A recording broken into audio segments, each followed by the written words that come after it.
A very good morning to all the esteemed audience. I am Dr. Ambuj Sood. I am a consultant orthopedic surgeon working in Devi Talab Mandir Charitable Hospital as joint replacement and arthroscopy surgeon. Today I will be speaking upon recurrent shoulder dislocations and Bankart repair. So, are you slide?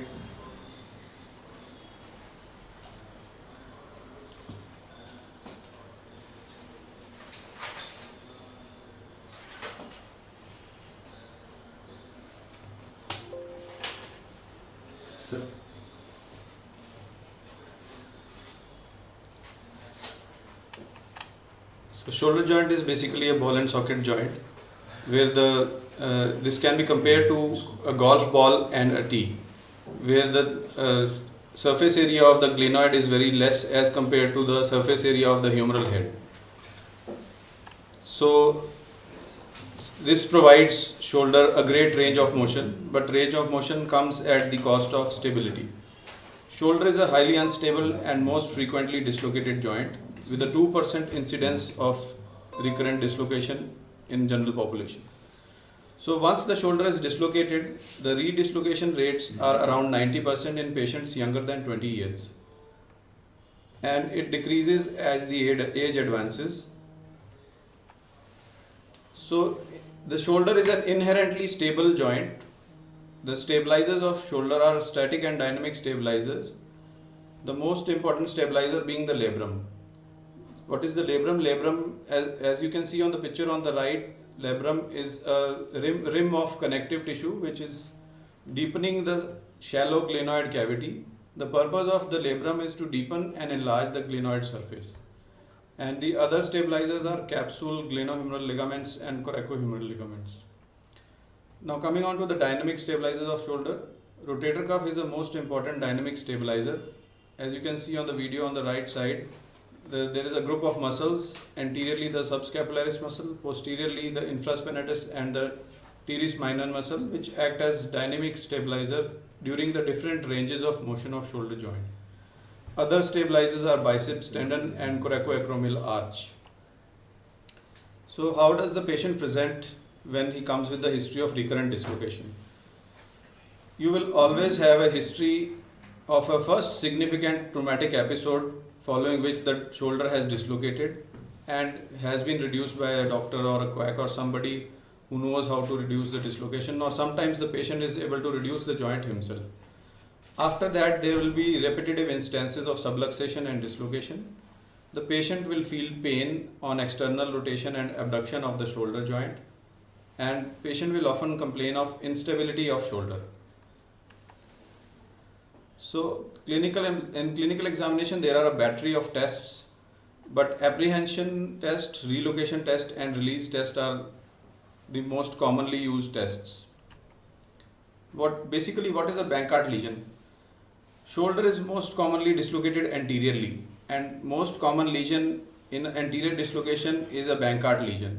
On the picture on the right you can see that there is a deficient anterior-inferior glenoid labrum due to a tear in the labrum. So basically Bankart lesion is a tear in the anterior-inferior labrum. How do we diagnose it? X-ray is used to quantify the bony defects, and MRI stays the mainstay of diagnosis. In the axial view on the picture on the right you can see that there is anteriorly one lesion called Bankart lesion. CT scan is used to quantify the defect in the glenoid surface area and the humeral head. So what is the rationale behind the Bankart repair?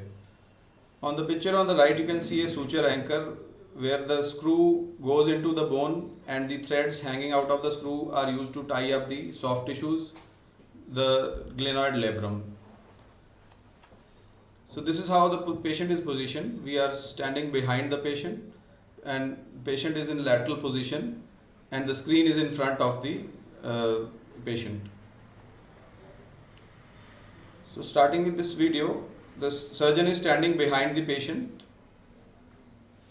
trying to make the portal and then introducing the arthroscope inside the joint. First the arthroscope is introduced and then we see that take a diagnostic round inside the shoulder joint, you can see a torn labrum. There are pieces of cartilage, frayed cartilage around. And when the shoulder is abducted further, you can clearly see that there is a tear in the anterior-inferior labrum. Now the second step comes the preparation of the labrum. The dead tissues and the redundant tissues are debrided from the joint. The liberator is used to free up the labrum from the glenoid surface area. The surgeon is freeing up the labrum with the help of a liberator. Once the tissue is separated, you can see that there is a gap between the bone and the soft tissue. Now the bone bed is being prepared.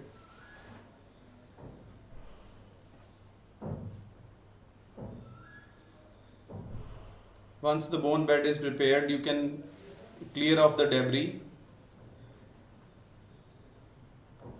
and after preparation it looks like this from the anterior portal.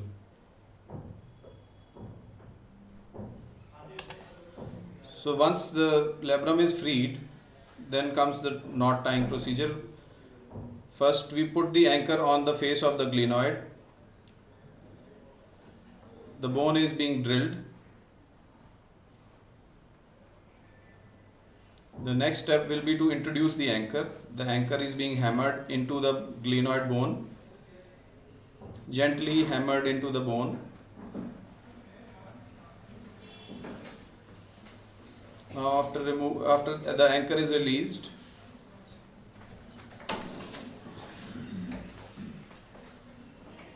now you pull out the threads to check the stability of the anchor within the bone. Now one of the thread is being taken to tie a knot. Now bite is being taken through the tissues.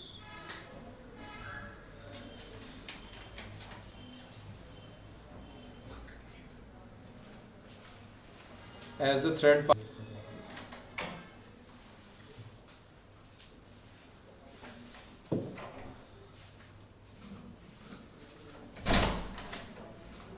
now the knot is tied outside the joint and slided inside the joint. So this is called a sliding knot. A sliding knot is being put.